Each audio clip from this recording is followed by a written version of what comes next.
Shalom, WJC families. It's a bit of an unusual Torah talk. I'm going to share with you the Devar Torah I gave in synagogue on Saturday for Parshat Nitzavim. I don't usually do that, but several people suggested this would make a good introduction to Rosh HaShanah for folks, and so I'm going to share those words now. Now, I described a cartoon that I'd seen the week before, and I'm going to show it to you now, which I can do with the wonders of video. I saw this video, and it really spoke to me. I felt like life has been just dumping lemons on us as we approach Rosh HaShanah with the resurgence of the pandemic through the Delta variant, as well as the fires in California and the floods right here. So many of us having sustained real damage and real loss has brought new life to the Unatana Tokef, who by water and who by fire.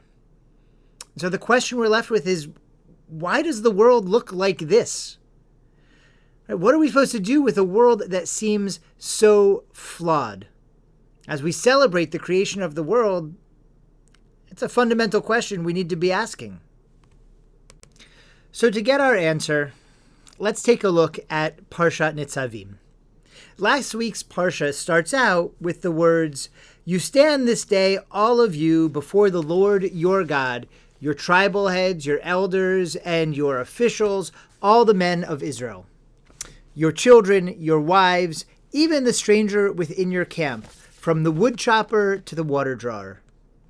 Now, a lot of commentary asks, why does Moses address his words to this kind of weird and varying audience? He could just say, everyone gathered together. But he's very specific to point out not only the heads of tribes and the elders and officials, but also all the rest of the men, all the children, wives, strangers living among them, even the wood chopper and the water drawer. What is with this collection of distinctive names? A lot of commentaries focus on the wood chopper and the water drawer. What are they doing there? One interpretation that I think is interesting. This is the last time, actually, that all of Bnei Yisrael, all of the Jewish people, will be together in one place. They're about to enter into the promised land. They'll divide up into tribes. So maybe all these ways of speaking, we're saying that Moses got everyone together because it was the last chance anyone would have to have everyone together. But I want to look at one particular commentary. It's the commentary of Rav Chaim Voloszhiner. And I just love what he does here. So Rav Chaim lived in the early 1800s in Volozhin, and were beautiful ethical work, Nefesh HaChaim. And he says, he looks at these psukim, at these verses, and he says, it makes sense that you would say that your children and your wives and the wood chopper and the water drawer are there for this audience with God, with this covenantal moment, because it's unusual for them to be there. Rav Chaim asks, why would you bother to say that your tribal heads and your elders and your officials are there, the men of Israel? They're always there, right? These are not excluded classes. We could assume they're there. Why point out that the people who are usually there are there? So in order to answer his question, Rav Chaim turns to the Zichronot service on Rosh HaShanah, right? When we're praying on Rosh HaShanah, we have the special Musaf with these three central categories, three central blessings, very unusual, unique in our liturgy. The first one is Malchuyot, verses of sovereignty. The second is Zichronot, verses about remembrance. And lastly, Shofarot, verses about redemption. And each of these sections of verses has a little introduction and a little epilogue before we say the blessing and blast the shofar.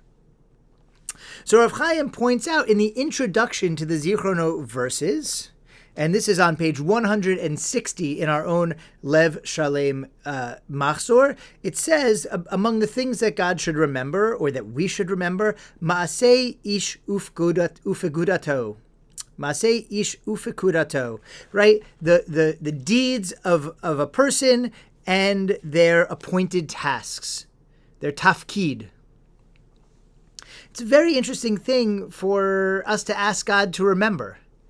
What does it mean, the tasks of a person, or the deeds of a person and their tasks? And what the Voloszhiner, Rav Chaim Voloszhiner, says is that everybody has a task, a tafkid for which God put them on the earth. And what we're trying to do on Rosh HaShanah is make sure that the tafkid we are doing matches the ma'asim, or the tafkid we are intended to do matches the ma'asim, the things we are actually doing. And so in a sense, we are praying that we remember that we have a purpose, that we have a reason, that we were put here on earth, that we were put into this world, and so does everybody else. And that we also remember that our job is to make our ma'asim, our deeds, match that tafkid, that purpose. Perhaps that's what teshuvah is all about, the process that we start here on Rosh HaShanah. When we say teshuvah, right, it comes from the root return. What are we returning to? To the purpose God intended for us. So, as we celebrate creation, now we can talk about why the world looks the way it does. Here's why. Because nobody's purpose is just to be happy.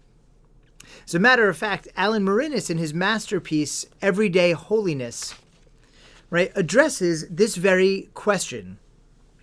He says, we could look at the world and see everything going wrong and quite justified blame the Creator. Would be quite justified to blame the Creator. God, why did you create a world like this? A world with hurricanes and storms, a world with fires and pain and disease. Come on. So this is what Alan Morinis tells us. It's up to us whether to see the world as a very botched creation and blame God, or whether we accept that it's apparently flawed life, that this apparently flawed life is actually just as it should be, created in God's wisdom, and act accordingly.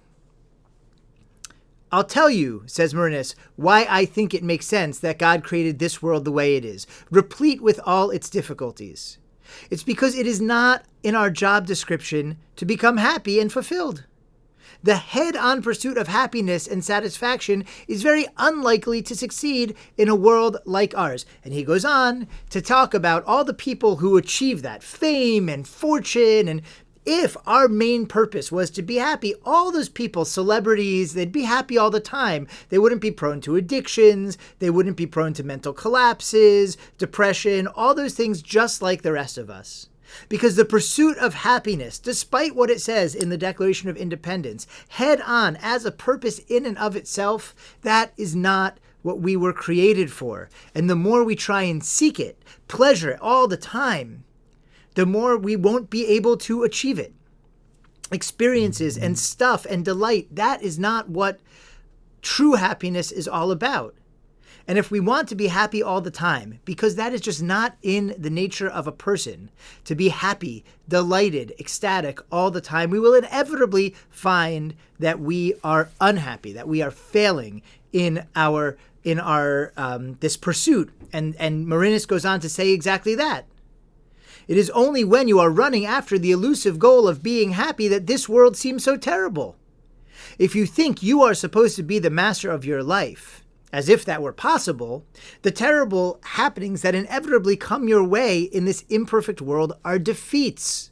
And isn't that how we feel when we notice someone else has more than us, or someone else seems happier than us, or we look at social media and we compare ourselves? We're like, ugh, this person seems to be doing better. I must be failing. That, says Morinis, makes happiness impossible.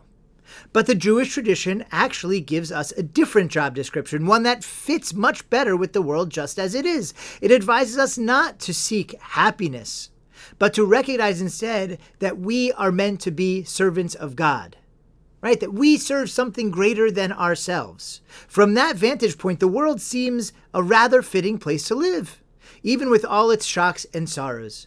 As a servant of God, the challenges of life are just the stuff of a day's labor in the fields of the Lord. Though the direct pursuit of happiness is a surefire recipe for suffering, living your life as a servant of God paradoxically makes happiness possible.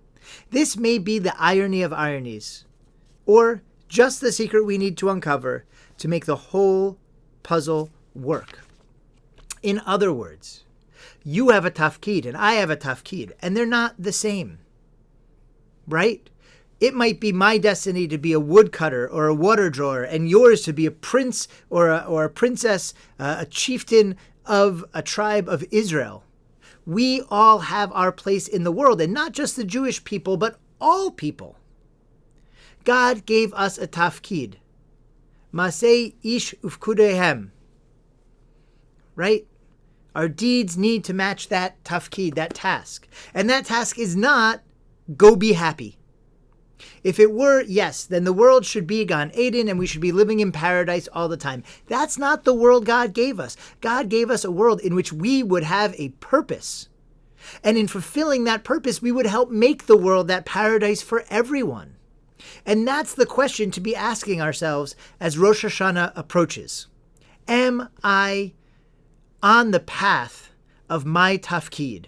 Or do I need to do teshuvah to return to that path that God intended for me? Who am I supposed to be protecting? Who am I supposed to be serving? What impact am I supposed to be having on the world, and how? Those are the questions that should guide us on Rosh Hashanah and guide us on teshuvah. And it doesn't matter the answer to that question. That is between you and your Creator. But finding what that is the key. That is the secret. When we are doing the things that make our neshama vibrate deep inside of us, our spirit tell us, yes, more of this. This is making me happy. This is giving me contentment. That's how we know we're on the path that God intended for us. My path, different from your path. All of them, though, dictated by the same master, by God. And of course, it's not like we have one tafkid. We have many tafkidim. My obvious tafkid is to take care of my sons, to serve my partner in life, my wife. So we have lots of tafkidim, lots of tasks. Now's the time to begin reviewing them. I want to conclude with a story you may be familiar, but the teaching of the Voloszhiner of Rav Chaim helped me remind me of this story, and I want to remind you of it as well. It is one that's been very important to me and who I am as a rabbi and as a person. The story is about Rav Zushia of Chanapol. And the story goes, he's on his deathbed, and his Hasidim are all around him. And he's very upset. He's clearly, obviously distraught. And this is making his students very upset. Because if their tzaddik of a Rebbe can't go into heaven with confidence, can't end his life knowing that he is right with his Creator, how can they hope to? And so they say to him, Rebbe, what's wrong? Why are you so upset? Is there a way we could help ease your distress? And he looks at them and he says to his beloved students, look, I'm not afraid that I'm going to get to heaven and God's going to ask me, Zushia, why weren't you a Moses? It's fine. I'm not Moses. I wasn't meant to be Moses. And I'm not afraid that I'll get to heaven and he'll say, Zushia, why weren't you a King David? Being King David is not my destiny. But I am petrified, my students, that I'm going to get to heaven. And God is going to ask me, Zushia, why weren't you a Zushia? That is the question we need to be asking ourselves. Jeffrey, why weren't you a Jeffrey? Whoever you are, why weren't you following the path that God meant for you? As we turn to this Rosh Hashanah season, as we turn to do teshuvah, to find our way back to that path, I want to remind you that we are here to help. If you're not sure of that purpose or how to find it, or if you think maybe you do know the purpose, but it doesn't seem to match with the other responsibilities you've built in your life, and you'd like some guidance on how to get there. That's what we are here for. And I hope you'll join us in synagogue, on the high holidays, or through the virtual stream. And as we pray together, explore, go on that personal journey. And my drasha on Rosh HaShanah is going to talk about the same thing except for all of Bnei Yisrael. What's the journey we're supposed to fulfill? What's our tafkid in the world? And I hope you'll join us and we can explore that idea together as well. Wish you a Shana Tova Tikatevu. We should all be sealed for health and happiness and only good things in 5782.